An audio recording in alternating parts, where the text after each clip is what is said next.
6,000 million rose. Princess Leonor stuns Spain ahead of royal wedding. Madrid prepares. Balconies draped. Crowds buzzing. Everyone expects jewels, speeches, and ceremony. But then a figure appears with a gesture no one predicted. 6,000 million roses. A nation gasps. What could this mean on the eve of a royal wedding? The Spanish capital has always been a stage for grandeur, but on this day it pulsed with an almost electric anticipation. The streets around the royal palace glimmered under a September sun, banners of crimson and gold fluttering as thousands lined the avenues. They had come expecting the traditional pre-wedding appearances of their future queen.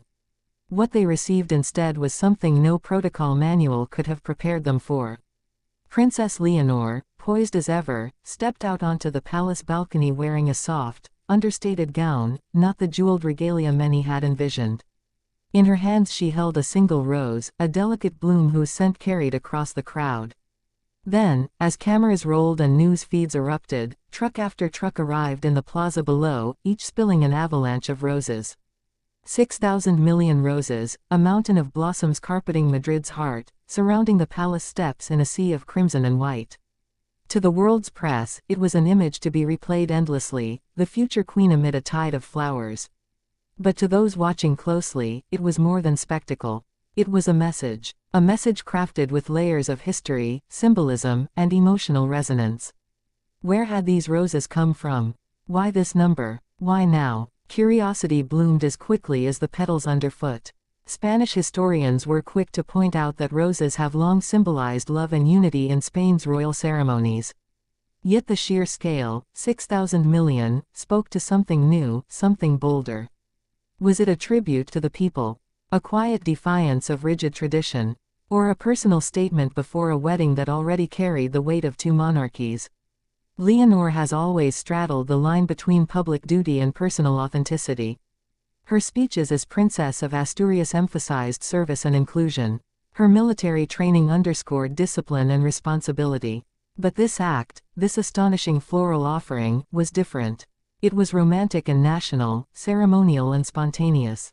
As the crowd began to understand the enormity of what was happening, a hush fell over the plaza. Parents lifted children onto their shoulders. Elderly men wept openly. Reporters whispered into their microphones. And in the middle of it all, Leonor knelt to gather a handful of roses, pressing them to her heart. Why roses, and why on the eve of her royal wedding? According to palace insiders, the gesture was months in the making. Leonor had personally directed that roses from every province of Spain be brought to Madrid, each bloom representing a family, a story, a part of the nation she will one day lead. The staggering number, 6,000 million, was not arbitrary. It symbolized Spain's population multiplied by generations, a living tapestry of the country's past and future. But there is another layer. In a world where royal weddings can sometimes feel like scripted performances, Leonor's rose cascade was a reminder of her humanity. She is not just a future queen marrying into another royal house. She is a daughter, a sister, a young woman who wanted her people to feel included in her joy. As the petals spread across the plaza, news anchors scrambled to keep up. Princess Leonor stuns Spain, blared across Spanish television.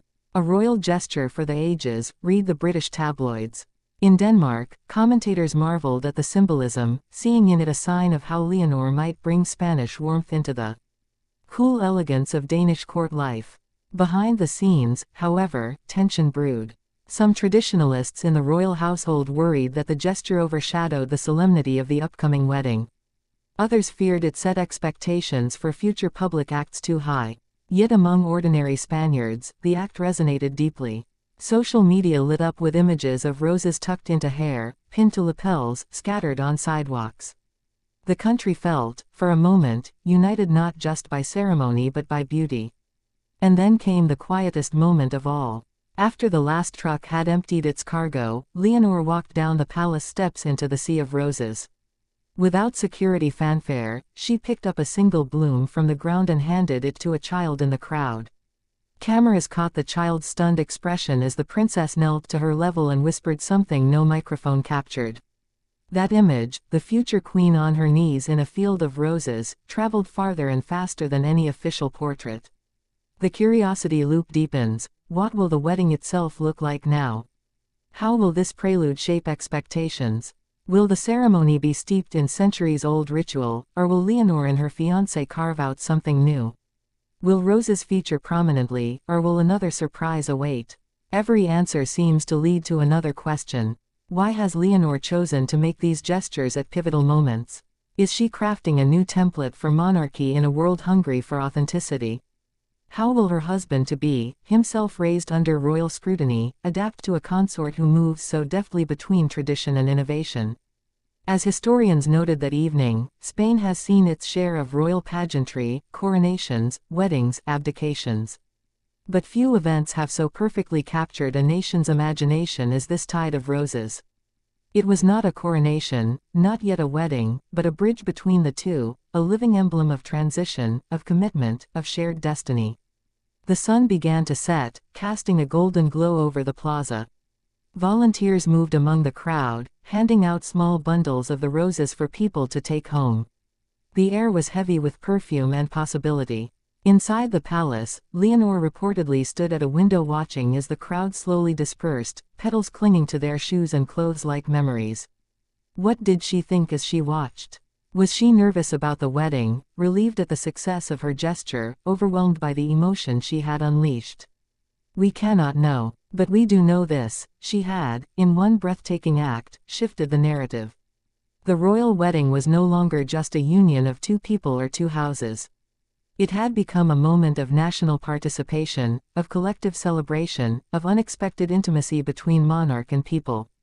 As the night deepened, Madrid's street cleaners began to gather the roses. Some would be composted, some preserved, some pressed into books as keepsakes.